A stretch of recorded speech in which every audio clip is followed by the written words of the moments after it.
آسمانوں پہ تشریف لے گئے. حضور پہلے آسمان پہ پہنچے تو حضور علیہ السلام نے دیکھا کہ فرشتے قیام کی حالت میں اللہ کی عبادت کر رہے ہیں, اللہ کا ذکر کر رہے ہیں. اور فرشتے آپ کو پتہ ہے آسمان پہ کتنے ہیں, اتنے فرشتے ہیں کہ جن کی وجہ سے آسمان بھی چرچراتا ہے, آواز آتی ہے آسمان سے. 4 انگلیوں کے برابر بھی جگہ خالی نہیں ہے, ہر جگہ پہ فرشتے ہیں اور اللہ کی عبادت ہی عبادت کر رہے ہیں. اتنے فرشتے ہیں جو رب کی عبادت کر رہے ہیں. جب حضور پہلے آسمان پہ پہنچے, حضور نے دیکھا پہلے آسمان کے فرشتے قیام کی حالت میں اللہ کی عبادت کر رہے ہیں. حضور دوسرے آسمان پہ پہنچے, حضور نے دیکھا دوسرے آسمان کے فرشتے رکوع کی حالت میں اللہ کی عبادت کر رہے ہیں. حضور تیسرے آسمان پہ پہنچے, دیکھا تیسرے آسمان کے فرشتے سجدے کی حالت میں اللہ کی عبادت کر رہے ہیں. حضور چوتھے آسمان پہ پہنچے, دیکھا چوتھے آسمان کے فرشتے تشہد کی حالت میں اللہ کی عبادت کر رہے ہیں. حضور 5ویں آسمان پہ پہنچے, دیکھا 5ویں آسمان کے فرشتے تسبیحات کی صورت میں اللہ کی عبادت کر رہے ہیں. حضور 6ٹھے آسمان پہ پہنچے, دیکھا 6ٹھے آسمان کے فرشتے تکبیرات کی صورت میں اللہ کی عبادت کر رہے ہیں. حضور 7ویں آسمان پہ پہنچے, دیکھا 7ویں آسمان کے فرشتے السلام علیکم کی صورت میں ذکر کر رہے ہیں. تو ہر آسمان پہ پہنچے, ہر فرشتے کی عبادت کو دیکھا. حضور نے جب دیکھا کہ اتنے فرشتے ہیں اور اتنی پیاری عبادت کر رہے ہیں تو حضور کے دل میں یہ خیال آیا, غور کیجئے گا, میرا جملہ ضائع نہ کیجئے گا. حضور 7 آسمانوں سے اوپر ہیں, 7 آسمانوں کی سیر کر رہے ہیں, فرشتوں کو دیکھ رہے ہیں, فرشتوں کی عبادت کو دیکھ رہے ہیں. لیکن وہاں بھی حضور کو خیال کیا آیا؟ حضور کے دل میں خیال آیا, کاش اللہ تعالیٰ ان سارے فرشتوں کی عبادت کا ثواب میری امت کو عطا فرمائے. ایک خبر ہو جو غلاموں سے وعدہ کیا ہے. حضور نے تو ہمیں عرش کی بلندیوں پہ بھی حضور ہمیں نہیں بھولے, ہم اپنے گھروں میں حضور کو بلائے بیٹھے ہیں. ہم کتنا حضور کے احکامات پہ عمل کرتے ہیں, اللہ اس کے رسول کے ہم کتنی پیروی کرتے ہیں. ہماری حالت تو یہ ہو گئی ہے, اگر گھر میں ٹی وی چل رہا ہے, ایک مثال دے رہا ہوں آپ بہتر جانتے ہیں, اگر ہمارے گھر میں ٹی وی چل رہا ہو, کوئی ڈرامے کی قسط لگی ہوئی ہو, ادھر رب کی بارگاہ سے اذان کا بلاوا آئے تو ہم اپنی ٹی وی کی آواز آہستہ کرنا بھی گوارا نہیں کرتے. ہماری تو یہ حالت ہے. لیکن ہمارے نبی کا دیکھیں ہم سے کتنا پیار کرتا ہے کہ آسمان کی بلندیوں پہ اپنی گناہگار امت کو نہیں بھول رہا. حضور کے دل میں خیال آیا, کاش اللہ تعالیٰ ان سارے فرشتوں کی عبادت کا ثواب میری امت کو عطا فرمائے. حضور کے دل میں خیال آنے کی دیر تھی. اللہ تو علیم بذات الصدور ہے. رب نے سارا ثواب اکٹھا کرایا اور حضور علیہ السلام کو خوشخبری سنائی کہ اے محبوب آپ اپنی امت کو جا کے یہ خوشخبری سنا دیجئے کہ آپ کی امت میں سے جو بندہ 5 وقت نماز پڑھے گا میں اس کو سارے فرشتوں کی عبادت کا ثواب عطا کروں. سبحان اللہ, سبحان اللہ. 5 وقت اگر ہم نماز پڑھیں تو ہمیں کتنا ثواب ملتا ہے جو ہماری سوچ سے بھی بڑھ کر ہے. اور نماز میں وقت کتنا لگتا ہے, اگر ساری نمازوں کا وقت جمع کیا جائے تو بڑی مشکل سے آدھا گھنٹہ بھی بنے گا.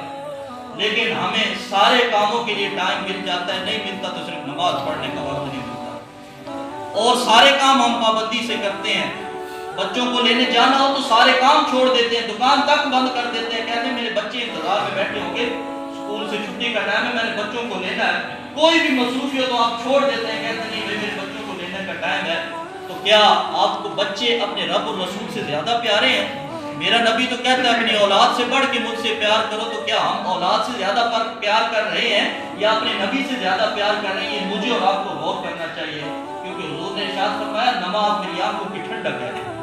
ہم اپنے بچوں کا تو خیال رکھتے ہیں, کیا اپنے نبی کی آنکھوں کی ٹھنڈک کا بھی ہم خیال رکھ رہے ہیں؟ کیا ہم حضور علیہ السلام کے احکامات پہ عمل کر رہے ہیں؟ حضور نے فرمایا الصلاۃ معراج المومنین, نماز تو مومن کی معراج ہے, نماز تو میری آنکھوں کی ٹھنڈک ہے. تو ہم حضور سے محبت کا دعویٰ باتوں میں تو کرتے ہیں, لیکن عملی طور پہ ہم کتنا عمل کر رہے ہیں, ہم کتنا حضور علیہ السلام سے محبت کرتے ہیں, اس کا پتہ عمل کرنے سے لگتا ہے, صرف باتوں سے نہیں لگتا. باتوں میں تو میں بھی کہہ دیتا ہوں, آپ بھی کہہ دیتے ہیں, ہر کوئی نعرے لگا دیتا ہے غلامی رسول میں موت بھی قبول ہے. موت تو قبول ہے, کیا غلامی رسول میں نماز بھی قبول ہے یہ نہیں؟ کیا غلامی رسول میں حقوق العباد بھی قبول ہے یہ نہیں ہے؟ کیا غلامی رسول میں ہمسایوں کے حقوق بھی قبول ہے یہ نہیں ہے؟ تو اس بات پہ بھی ہمیں غور کرنا چاہیے کہ صرف نعرے لگانے سے کام نہیں بنتا, بلکہ عمل سے کام بنے گا. یہ دنیا تو دارالعمل ہے، جتنا ہم عمل کما کے جائیں گے اتنا ہی پھر آخرت میں سوکھے ہوں گے. جتنا حضور اللہ اور اس کے رسول کے احکامات پہ عمل کریں گے اس کا فائدہ یہ نہیں ہے کہ صرف آخرت میں ہی فائدہ ہوگا، بلکہ نماز پڑھنے کا فائدہ دنیا میں بھی ہوگا اور آخرت میں بھی اللہ تعالیٰ فائدہ عطا فرمائے گا. تو حضور علیہ السلام نے اور بھی کئی موقعوں پر نماز کے فضائل بیان کرتے ہوئے ارشاد فرمائے ہیں. جیسے ایک روایت میں آتا ہے حضور نے صحابہ سے فرمایا کہ اگر کسی کے گھر کے سامنے نہر ہو اور وہ اس میں 5 دفعہ نہائے تو کیا اس کی جسم پہ کوئی میل باقی رہے گا؟ صحابہ نے عرض کی اس کا جسم تو بالکل صاف ہوگا. جو بندہ 5 دفعہ نہائے میل کہاں باقی رہتا ہے؟ تو حضور نے فرمایا جس طرح 5 دفعہ نہانے سے جسم کا میل صاف ہو جاتا ہے اسی طرح 5 نمازیں پڑھنے سے نامہ اعمال سے گناہ صاف کر دیے جاتے ہیں. تو حضور علیہ السلام نے ہمیں نماز پڑھنے کی تاکید فرمائی ہے. قرآن پاک میں اللہ تعالیٰ نے بھی کئی دفعہ نماز پڑھنے کا حکم ارشاد فرمایا ہے اور یہ فضائل اتنے زیادہ حضور علیہ السلام نے بیان فرمائے کہ ان کو سن کر میرا امتی نماز پڑھ لے. اور حضور علیہ السلام نے پھر جو بندہ اتنے فضائل کے باوجود بھی نماز نہ پڑھے پھر اس کی وعید بھی اتنی ہی بیان کی گئی ہے، ان کے لیے سزائیں بھی اتنی ہی بیان کی گئی ہیں. اگر نماز پڑھو گے تو اتنے انعام ملیں گے، لیکن اگر نماز چھوڑو گے تو پھر سزا بھی اسی طرح ہوگی. ایک روایت میں آتا ہے کہ قیامت کے دن جہنم سے ایک بچھو نکلے گا جس کا نام حریش ہوگا، زمین و آسمان جتنا ہوگا. اس سے جب فرشتہ پوچھے گا کہ اے بچھو تو جہنم سے نکل کے کدھر جا رہا ہے، کس کو ڈھونڈ رہا ہے؟ وہ 5 بندوں کے نام بتائے گا. ان میں سے ایک بندہ وہ ہوگا جو نماز کو چھوڑنے والا ہوگا. جو دنیا میں نماز نہیں پڑھتا تھا وہ بچھو کہے گا میں اس بندے کی تلاش میں ہوں، میں اس کو سزا دوں گا. اور حضور علیہ السلام نے معراج کی رات وہ بندے بھی دیکھے جن کو فرشتے ہتھوڑوں کے ساتھ سر کوٹ رہے تھے. ہتھوڑا سر پہ مارتے سر کچرا ہو جاتا، پھر ٹھیک ہوتا، پھر ہتھوڑا مارتے. تو حضور علیہ السلام نے جبریل امین سے پوچھا جبریل یہ کون بندے ہیں؟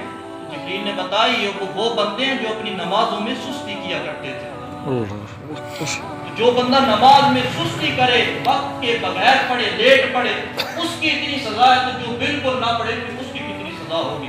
اللہ تعالیٰ نے قرآن پاک میں بھی کئی مقامات پہ نماز پڑھنے کا حکم ارشاد فرمایا اور جو آیت طیبہ تلاوت کی ہے اس میں بھی اللہ تعالیٰ نے یہی ارشاد فرمایا ہے کہ نماز بے حیائی اور برائی کے کاموں سے روکتی ہے. اور یہ تو میری بات نہیں ہے یا کسی وڈیرے کی بات نہیں ہے، قرآن کا حکم ہے اور آپ اس کو بے شک وظیفہ بنا لیں. قرآن اور حدیث ہمارے پاس ایسا نصاب حیات ہے کہ اس کا ایک ایک حرف سچا ہے، ایک ایک حرف میں سچائی بھری ہوئی ہے اور جھوٹ تو یہ ہو ہی نہیں سکتا. ہر بندہ جانتا ہے کس بندے میں کون سی علت ہے، کس بندے کو کون سی گناہ کرنے کی عادت ہے. اللہ نہ کرے کوئی بندہ گناہ گار ہو، لیکن انسان خطا کا پتلا ہے. اگر گناہ ہو بھی جاتا ہے تو یہ آج یہاں سے وظیفہ لے کے جائیں. کوئی گناہ ہے آپ چھوڑنا چاہتے ہیں لیکن چھوٹ نہیں رہا، آج کے دن سے آپ تاریخ لکھ لیں، وقت لکھ لیں، دن لکھ لیں. 1 مہینہ صرف 5 وقت نماز پڑھتے رہے، مہینے کے بعد دیکھیں یا نماز کی برکت سے گناہ کی عادت آپ سے